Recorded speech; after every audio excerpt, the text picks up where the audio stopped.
De fet, l'educació al llarg de la vida no deixa de ser un procés d'acumulació de nous coneixements, de nous sabers, siguin reglats, acadèmics, o siguin no reglats, o alhora siguin informals. Perquè l'aprenentatge avui en dia és continuat, a les 24 hores del dia, durant els 365 dies, estem aprenent d'una manera conscient o inconscient, d'una manera intencionada o no, i, per tant, al llarg de la nostra vida, alhora estem abocats, ens agradi o no, a una alta rotació laboral, a passar per 5 o 6 llocs de treball i fins i tot a haver de canviar de professió o d'ocupació. I, per tant, quan més activitat formativa i d'aprenentatge, sigui reglada o no reglada, fem, més equipats i més competents estem per fer front a tota aquesta conjuntura d'exigències i de necessitat de formar-se al llarg de tota la nostra vida. L'esperit genuí de l'enfoc, de la perspectiva de l'educació al llarg de la vida, fa molt d'èmfasi en que les competències de l'aprendre-aprendre s'han d'adquirir des del sistema educatiu. És a dir, des dels nostres aprenentatges acadèmics o els nostres aprenentatges acadèmics ens haurien de fer competents per poder aprendre i acumular i tenir curiositat per aprendre i tenir ànsies de coneixement al llarg de tota la nostra trajectòria vital. És un enfoc, l'enfoc d'educació al llarg de la vida és un enfoc molt global, molt general, que, per tant, fa molt d'èmfasi en la necessitat que els sistemes d'educació inicial siguin ells els primers que ens equipin amb aquestes competències de l'aprendre-aprendre i que alhora després es va desplegant en els sistemes de formació no reglada, en els sistemes de formació a l'empresa, en el lleure, en les activitats culturals, en la vida associativa, tots aquests àmbits de la vida quotidiana que també estan englobats en aquesta perspectiva general de les ciutats educadores, dels barris educadors, de les learning regions, és a dir, de les regions qualificants, que, a veure, són tota una sèrie de conceptes molt anglosaxons que aquí, malauradament, no s'han acabat ni encara els tenim massa interioritzats. Però estem abocats a desplegar-los i a desenvolupar-los. Els llindars o els nivells d'exigència dels coneixements bàsics, dels coneixements quotidians, no para d'incrementar-se, no para de pujar. I això, evidentment, ens força a estar al dia, a aprendre entre nosaltres, per tant, també s'obre una dimensió cooperativa, una dimensió de compartir sabers i coneixements. Ens podem ensenyar uns als altres a través de les xarxes o a través, justament, de, per exemple, xarxes digitals, però també a través, per exemple, de les xarxes d'intercanvis de coneixement o a través de l'educació informal, de l'aprenentatge informal, que és l'àmbit més invisible, però és l'àmbit més potent i segurament el més significatiu que ara mateix està explotant. Això no vol dir que amb la formació permanent o la formació permanent sigui un passaport directe, un trampolí directe d'ascensor social o d'ascens social, sinó que, a veure, si no s'acompanya, si no fem formació al llarg de la vida, evidentment que ens restem oportunitats i restem possibilitats de poder progressar, promocionar en l'escala social i en l'escala professional. I també en la perspectiva posterior d'un allargament del nostre cicle vital, de l'esperança de vida, que possibiliti una major qualitat de vida, que possibiliti un envelliment actiu i una major participació de les persones grans en la vida cultural, en el lleure i en la vida comunitària. I alhora, clar, ser madur o ser sènior no vol dir que hagis d'abandonar-te o que hagis de deixar de fer coses. Per això és tan important valorar aquells exemples de resiliència de persones majors de 55 anys que ho estan passant molt malament, especialment ara en aquest context de crisi, però que no només estan resistint i no s'enfonsen, sinó que estan començant a sortir o poden reeixir malgrat un entorn hostil i negatiu. I són casos de resiliència que estan sostinguts sobretot per xarxes socials, pel fet de participar en voluntariat, pel fet de no aïllar-te, pel fet d'estar acompanyat i formar part d'algun projecte, que això et pugui reactivar de nou i et pugui reenganxar. S'hauria de reinventar tota una estratègia realment viable, activa, real, de ciutat educadora, de ciutat dels nens, de barri educador i, en definitiva, de democràcia educadora, perquè no deixa de ser un procés que transforma les persones i transforma els territoris. I, per tant, és un procés de maduració de la comunitat.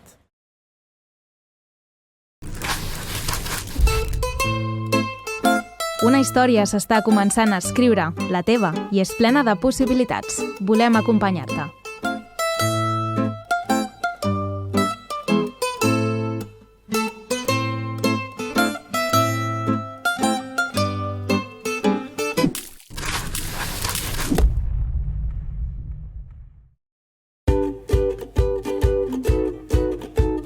Comença una vida i una nova etapa per a la família. Gaudir amb la criança d'un nadó és més fàcil quan es comparteix amb altres famílies.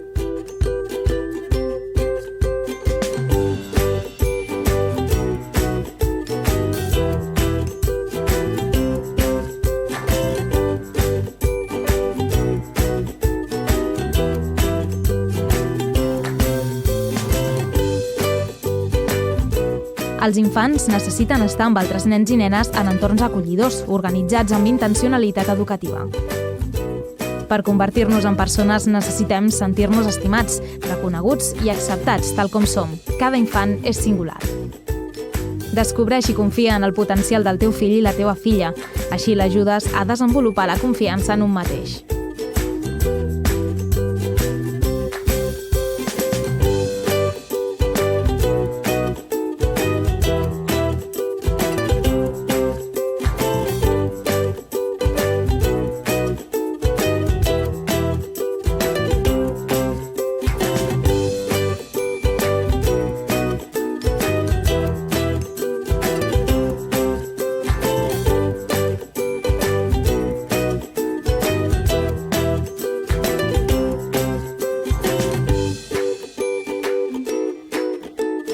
També hi ha professionals disposats a acompanyar-vos en aquest procés. Regaleu-vos un espai per compartir amb altres la vostra experiència d'educar els fills i filles.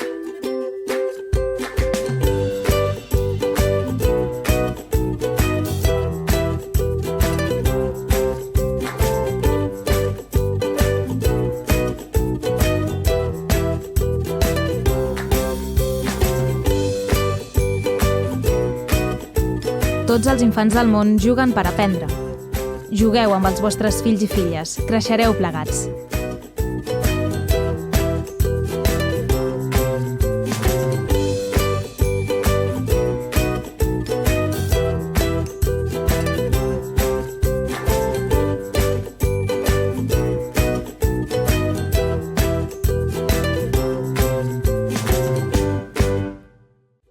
La xarxa 06 d'aquí de Sant Just fa uns 2 anys que es va crear i participen diferents persones dedicades de forma professional o personalment, com jo mateixa com a mare de 2 nens d'edats compreses dels 0 als 6 anys, i la idea és posar-nos en relació totes aquestes persones per tal de reflexionar, de debatre sobre temes d'interès de l'educació dels nens, en definitiva perquè els nens puguin tenir un entorn tant a casa com a les escoles, com en els esplais o en aquests llocs educatius o espais educatius per tal de fomentar el seu benestar, els seus drets com a persones també. I aleshores una mica la idea de la missió era, com deia, poder debatre i fins i tot poder posar en pràctica petits projectes que jo crec que a poc aniran en augment. Un dels 2 projectes que ja s'han fet és els divendres als parcs, que es tracta d'anar cada divendres a un dels parcs diferents d'aquí de Sant Just i on s'han realitzat diferents activitats relacionades amb l'expressió plàstica, el moviment, poder explicar contes i per tant també poder aprofitar aquells espais exteriors per poder fomentar doncs, el que és també l'educació. Un altre dels projectes que s'ha fet és la xarxa Les Ones, on a la ràdio de Sant Just han anat diferents professionals o persones on han pogut parlar sobre diferents temes, doncs, també una mica relacionat amb tot entorn a l'educació dels nens, des dels espais de lleure, siguin els esplais o el cau d'aquí de Sant Just, mares que han tingut fills o estan a punt de tenir un fill, per tant, quina és aquesta experiència, o ja professionals de la salut o de l'educació que es dediquen a l'atenció del que seria la franja del 0-6.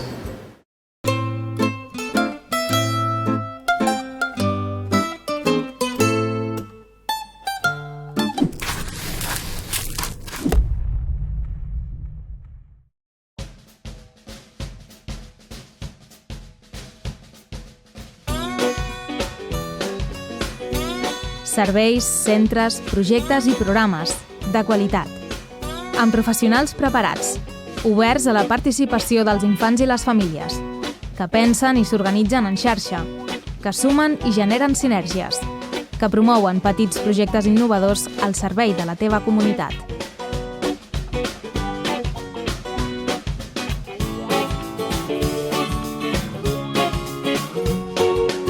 A Sant Just, les famílies, l'escola, la gent, el carrer, el poble, tothom educa. L'educació és cosa de tothom.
Mentre som petits, quan ja són nois i noies, i també quan som grans, aprenem quan compartim amb els altres.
A l'escola, a l'institut, a l'esplai, a l'ICAU, a la biblioteca, al Carreu Blau, rient, jugant, explorant, creant, llegint, estudiant, fent música, xerrant, a l'esport, fent amics, creixen i aprenen a ser feliços i responsables.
És el moment de descobrir com et sents, què t'interessa, què pots fer.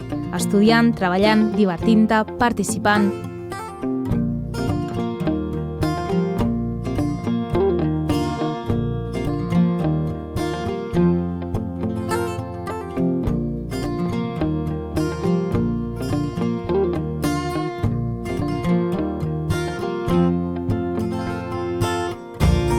Informa't. T'orientem i t'oferim acompanyament personalitzat perquè aconsegueixis el que et proposes.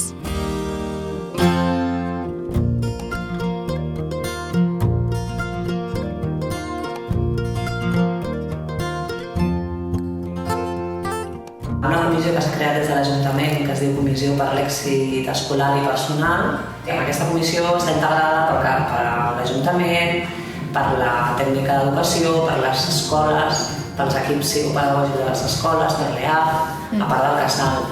I en el casal el que fem és que alguns dels nanos aquí se'ls fa el contacte amb ells i se'ls dona l'opció d'assessorar-los i d'acompanyar-los una mica a ells i a les seves famílies en el seu procés formatiu i a l'hora d'escollir recursos i en la seva futura incorporació al món laboral. I és important que es formi. És una aposta per la formació, jo crec.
El servei d'assessories de mobilitat internacional consisteix a donar un suport informatiu als joves que volen marxar a l'estranger.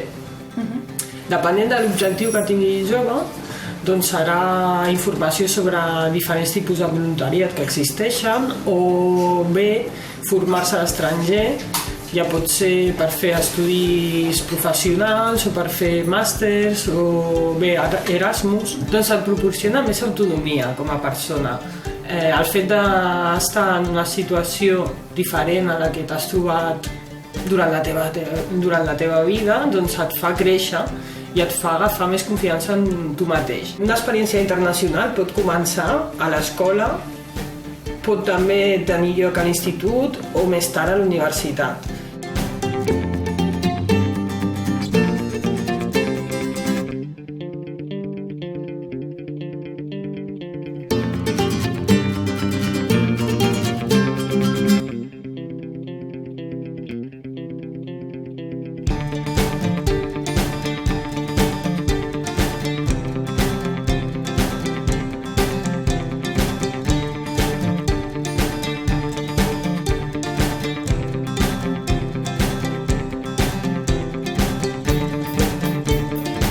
La missió principal del Servei d'Ocupació, Innovació i Comerç de l'Ajuntament de Sant Just Desvern són les persones i les empreses. És a dir, intentem fer un acompanyament a aquest públic objectiu. Desenvolupem diferents polítiques per aconseguir que aquestes empreses siguin més competitives i també perquè les persones que estiguin buscant una millor ocupació o que busquin feina puguin trobar-la, sobretot en el context actual de crisi econòmica que ha fet que les persones hagin de reconvertir-se, reinventar-se i també les empreses.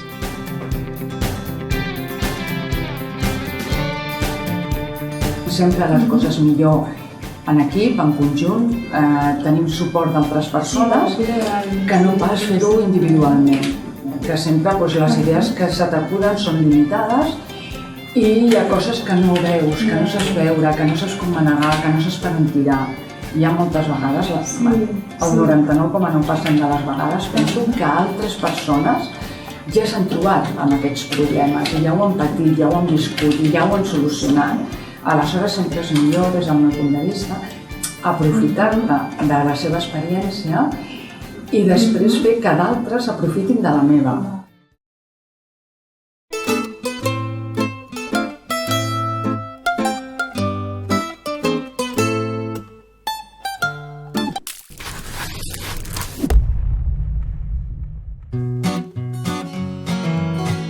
Sempre estàs a temps de descobrir noves oportunitats. Estàs a temps de tornar a estudiar.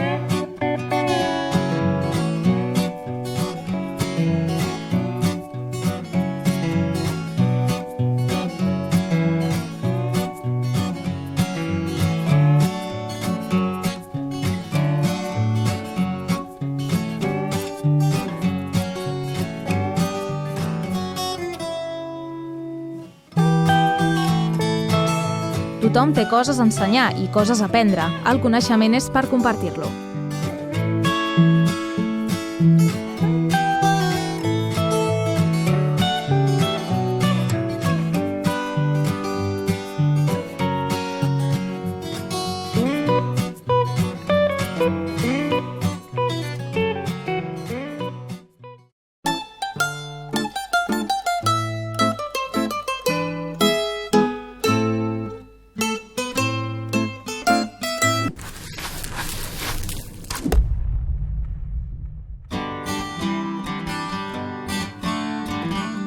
Aprendre i formar-se compartint és un plaer.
Temps per tu, temps pels altres, una vida per créixer.